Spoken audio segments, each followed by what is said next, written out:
Стамбул является единственным городом, который лежит на двух континентах.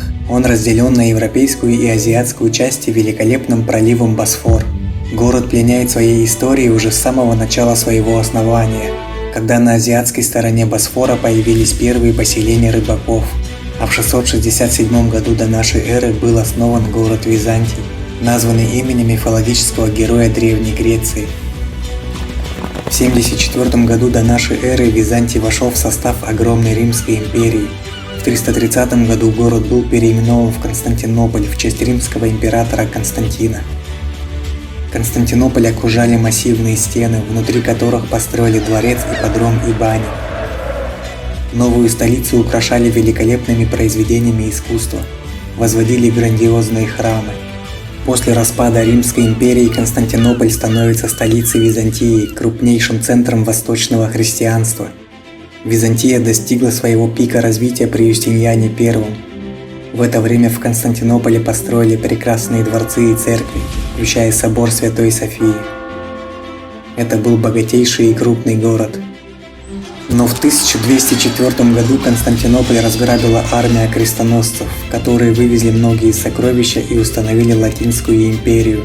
Позже под властью династии Палеологов была восстановлена Византия. В 1453 году Константинополь был завоеван османами под командованием султана Мехмеда II Завоевателя.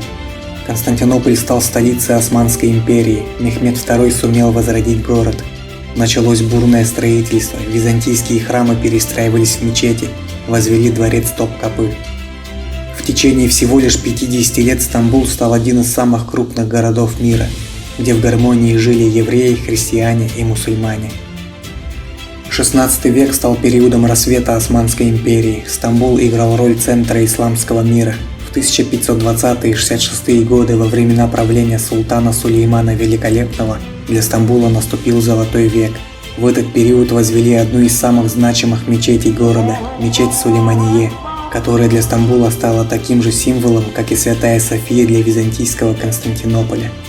После смерти султана Сулеймана Османская империя потихоньку стала приходить в упадок. Состоятельные семьи стали покупать государственные земли, особым спросом пользовалась земля вдоль Босфора. Здесь стали строить роскошные дворцы. Благодаря железным дорогам, морским перевозкам, строительству муниципалитетов и больниц, а также другим новшествам, город приобрел статус современного и важнейшего центра.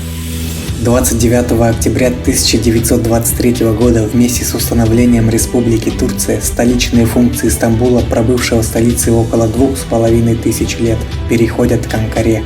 Однако город сохранил за собой право называться многолюдным, а также торгово-промышленным, коммерческим, культурным и туристическим центром не только страны, но и всего мира.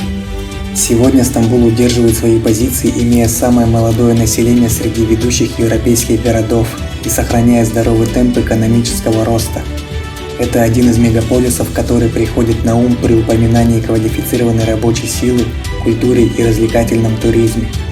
Сейчас Стамбул состоит из 39 районов, из них 25 расположены на европейской части, 14 на азиатской. Население одного из самых крупных мегаполисов составляет более 15 миллионов человек.